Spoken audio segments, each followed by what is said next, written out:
Welcome to the second lecture of phase rule. In this lecture, you are going to study about the number of components and degree of freedom, the terms which are being used in the Gibbs phase rule. So let's have a look on the lecture in detail and try to understand the meanings of these terms.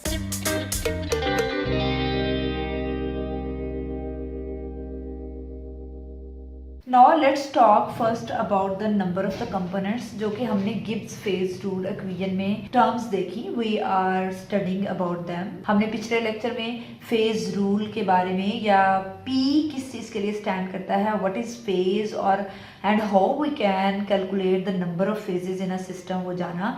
अब हम ये पढ़ेंगे how we can calculate the number of components in a system and the degree of freedom of a system.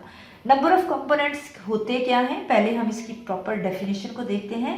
These are the least number of independent chemical constituents in terms of which the composition of every phase can be expressed by means of a chemical equation. ठीक है, so we are focusing on two things when we are calculating the number of the components. We have to look at the total number of the chemical constituents and the chemical equations जो उस system में possible हो सकती हैं.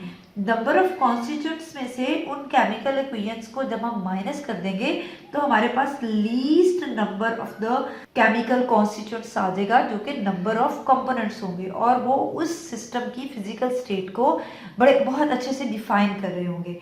ठीक है, सबसे पहले हम एग्जांपल लेते हैं the most simplest system and the most system which is being used in the phase rule and that is the water system.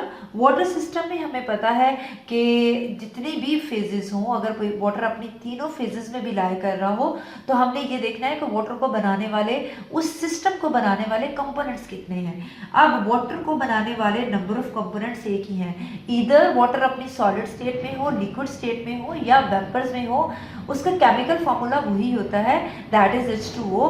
H2O को ही आइस बना रही है, H2O को ही वाटर बना रहा है और H2O को ही वेपर्स बना रहे हैं. तो हम कहेंगे यहाँ पर कोई केमिकल इक्वेशन नहीं हो रही, कोई केमिकल रिएक्शन नहीं हो रहा when water is lying at its three physical states. तो यहाँ पर केमिकल इक्वेशंस जो होंगी वो जीरो होगी और कंपोनेंट्स की जो तादाद हमारे पास आएगी वो 1 होगी.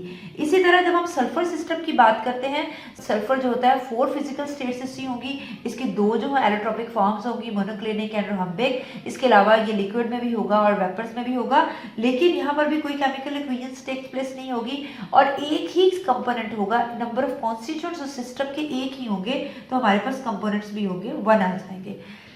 when we take another example, first करें हमारे पास एक सिस्टम है और वो NaCl और KBr और H2O से मिलकर बना है.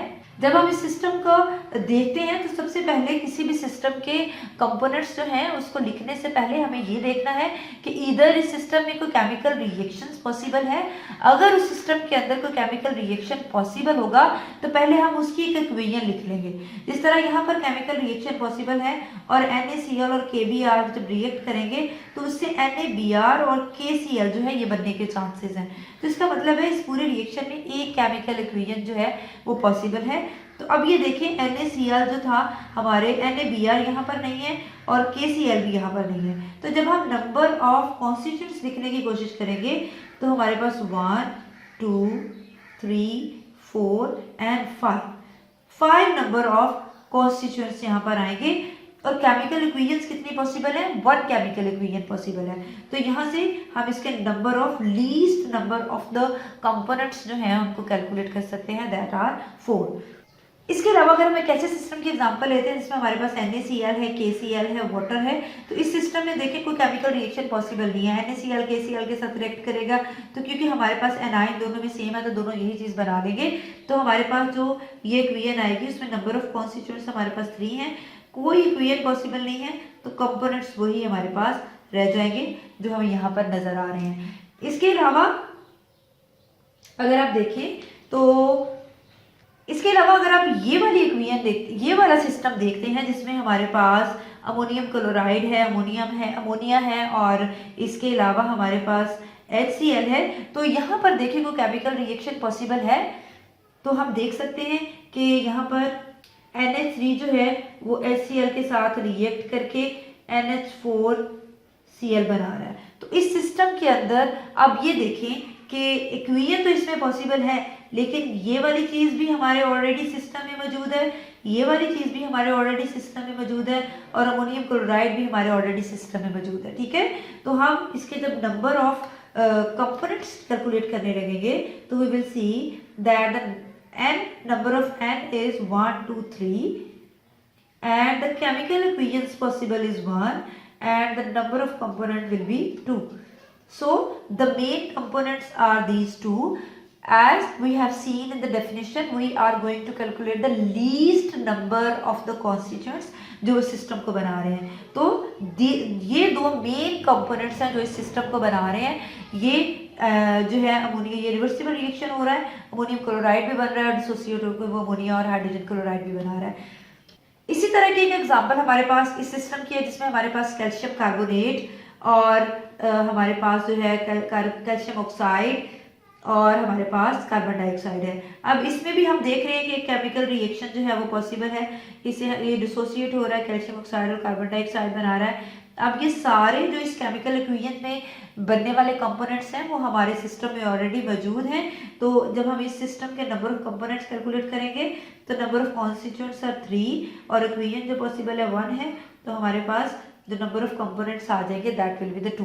This is the way we can calculate the number of components in a system.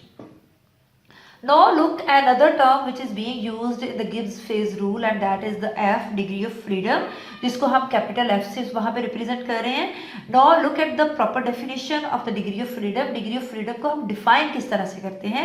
This is the least number of variable factors जो हमारे पास टेम्परेचर है, प्रेशर है और कंसंट्रेशन है या कंपोजिशन है, किसी भी सिस्टम को डिफाइन करने के लिए जो हमें 3 मेजर फिजिकल पैरामीटर्स चाहिए होते हैं वो ये हैं, which must be specified. Least number of हमने देखना है of these physical parameters जिनको हम specified कर सकें, so that the remaining variables are fixed automatically and the system is completely defined.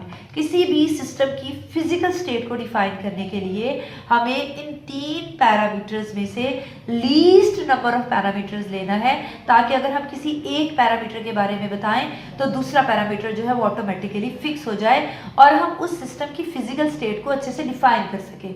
इसके एग्जाम्पल इस तरह से है, फॉर एग्जाम्पल मैं आपसे कहती हूँ कि there is 100 degree Celsius temperature of the water, तो आपके माइंड में ऑटोमेटिकली आ जाएगा कि water is boiling at that temperature और जो स्टैंडर्ड प्रेशर होगा उस टेम्परेचर पे that will be 1 atm. So by knowing the one physical parameter जो कि मैंने आपको टेम्परेचर बताया और आपको फौरन ही उसके प्रेशर का अंदाजा हो गया कि 1 atm is the standard atmospheric pressure जिसपे वाटर जो है 100 डिग्री सेल्सियस पे बॉयल होता है। अब डिग्री ऑफ फ्रीडम को कैलकुलेट करने के लिए यहाँ पर भी हम कुछ एग्जांपल्स डिस्कस करेंगे और जब हम फेज डायग्राम पढ़ेंगे और 1 कंपोनेंट एंड 2 कंपोनेंट सिस्टम, तो वहाँ पर उस ग्राफिकल एक्सप्लेनेशन में of the system 1 component and 2 component system हम उनकी डिफरेंट स्टेजेस की डिग्री ऑफ फ्रीडम कैलकुलेट करेंगे। तो वहाँ पर मैथमेटिकल कैलकुलेशन से और अगेन एंड अगेन कैलकुलेशन से आपको इसका कॉन्सेप्ट जो है और ज़्यादा क्लियर हो जाएगा। So let's have a look when we are having f is equal to 0, जब हमारे पास किसी भी सिस्टम की डिग्री ऑफ फ्रीडम 0 आ रही होती है तो इसका मतलब है कि वो सिस्टम नॉन वेरिएंट है, उसके किसी भी वेरिएबल को बताने की हमें ज़रूरत नहीं है, वो हमें अंडरस्टूड है उसके सारे वेरिएबल्स की वैल्यूज़ कि उसका उस वक्त टेम्परेचर क्या है, उसका उस वक्त प्रेशर क्या है, तो हमें कोई भी वेरिएबल फिक्स बताने की जरूरत नहीं होती। When the degree of freedom is 1, that system is known as a univariate, और उसका कोई एक वेरिएबल बता देते हैं, जिस तरह भी मैंने आपको बताया कि when water is boiling उसका टेम्परेचर बताने से उसका प्रेशर जो है ऑटोमेटिकली आपको पता चल जाता है। इसी तरह बाइवेरिएंट सिस्टम वो सिस्टम्स होते हैं जिनको बताने के लिए, फिजिकल स्टेट डिस्क्राइब करने के लिए आपको उसके एटलीस्ट 2 वेरिएबल्स जो हैं वो बताने पड़ते हैं। अब यहाँ पर इसकी सिंपलेस्ट एग्जांपल से मैंने आपको इसको एक्सप्लेन करने की कोशिश की है। मैंने वाटर की एग्जांपल ली है। वाटर अगर जो है वो सिंगल फेज में होगा, इधर वाटर लिक्विड में होगा, सॉलिड में होगा या वेपर्स में होगा, तो ये हमारे पास गिब्स फेज रूल था, F इज प्लस C+2 और यहाँ से जो है हम इसको रीअरेंज करके डिग्री ऑफ फ्रीडम इस तरह से कैलकुलेट कर सकते हैं। अब these are the number of components, और नंबर ऑफ कंपोनेंट्स जिस तरह हमने अभी देखा, these are the number of constituents which are making that system. और वाटर के सिस्टम में इधर वो सॉलिड स्टेट में है, लिक्विड में है या वेपर्स में है, उसको जो है वो H2O ही बना रहा है, तो इसका कंपोनेंट एक होगा। क्योंकि हम एक फेज की बात कर रहे हैं, सॉलिड फेज की बात कर लें या लिक्विड की या वेपर्स की, तो फेज उसकी 1 आएगी, तो उसकी डिग्री ऑफ फ्रीडम जो होगी वो 2 होगी। इसका मतलब ये है कि when water is at solid और एट लिक्विड और एट वेपर स्टेट, तो उसके कोई भी टेम्परेचर और कोई भी प्रेशर हो सकता है। एक रेंज होगी हमारे पास, जिस तरह हम सॉलिड की बात करते हैं तो वाटर 0 डिग्री सेल्सियस से पहले सॉलिड स्टेट पे होगा, ठीक है। अब वहां पर अगर हम टेम्परेचर की बात करें तो कोई सा भी प्रेशर हो सकता है, हमें साथ प्रेशर भी स्पेसिफाई करने पड़ेगा। तो जब वाटर जो होगा वो सिंगल स्टेट पे होगा, तो उसकी सिंगल फेज फिजिकल स्टेट को डिफाइन करने के लिए हमें टेम्परेचर और प्रेशर दोनों पॉइंट्स जो हैं, दोनों पैरामीटर्स, दोनों वेरिएबल्स की वैल्यू बतानी पड़ेगी, फिक्स करनी पड़ेगी, फिर ही हम जो है उसकी एग्जैक्ट उसकी फिजिकल कंडीशन का अंदाजा लगा सकते हैं। इसी तरह जब वाटर हमारे पास 2 फेजेस में होगा, 2 फेजेस का मतलब ये है कि इधर वाटर जो है हमारे पास लिक्विड और सॉलिड में है, और इधर वाटर हमारे पास लिक्विड और वेपर में है, और इधर वाटर हमारे पास सॉलिड और वेपर्स में है। तो यहाँ पर उसकी जो फेजेस होंगी वो 2 होंगी और उसका कंपोनेंट 1 होगा और इसकी डिग्री ऑफ फ्रीडम 1 होगी। अब वाटर जब लिक्विड और सॉलिड में होगा तो इसका मतलब ये है कि जिस तरह मैंने बताया कि हमारे पास जब वाटर सॉलिड से लिक्विड में स्टार्ट होना शुरू होगा, that will be the melting point and that is the 0 degree Celsius, जिसको हम फ्रीजिंग पॉइंट भी कहते हैं। तो 0 डिग्री सेल्सियस बताने से इसका मतलब है कि water is going to freeze, और अगर हमारे पास वो फ्रीज है तो वो लिक्विफाई होने जा रहा है। तो 0 degree Celsius is the temperature जब solidify water first drop of water बनाएगा, फर्स्ट ड्रॉप ऑफ लिक्विड बनाएगा, और 0 डिग्री सेल्सियस ही वो टेम्परेचर है जब पानी लिक्विड में होगा और हम उसको सॉलिडिफाई करने लगेंगे तो उसका फर्स्ट ड्रॉप सॉलिडिफाई होगा, फर्स्ट क्रिस्टल हमारे पास बनेगा। सो उसका एक टेम्परेचर 0 डिग्री सेल्सियस बताने से हमें उसके फ्रीजिंग और मेल्टिंग पॉइंट का पता चल जाता है। और इसी तरह वाटर अगर लिक्विड और वेपर्स में होगा तो हम उसके बॉइलिंग पॉइंट का अंदाजा लगा सकते हैं, ठीक है। और this is telling us about the sublimation point of the water, जहां पे हमारे पास सॉलिड से वेपर्स डायरेक्ट आ जाते हैं, ठीक है। So these all values are the known values, और इन वैल्यूज से इनमें से कोई एक वेरिएबल बताने से दूसरे वेरिएबल को हम ऑटोमेटिकली फिक्स कर लेते हैं। जब हम फेज डायग्राम देखेंगे अबाउट द वाटर तो हम देखेंगे कि एक पॉइंट ऐसा आता है जब वाटर की तीनों फिजिकल स्टेट्स जो होती हैं वो इक्विलिब्रियम उनके दरमियान आया हो जाता है। लिक्विड, सॉलिड और गैस जो होती हैं वो इक्विलिब्रियम उनके दरमियान आ जाता है। इस पॉइंट को हम ट्रिपल पॉइंट कहते हैं।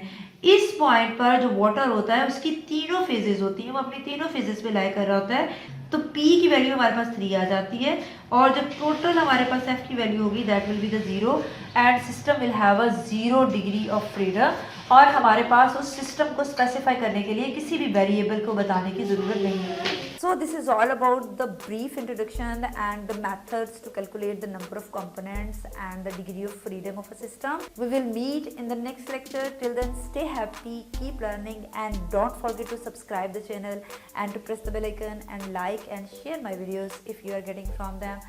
और comment section में अपना feedback ज़रूर comment करते रहें।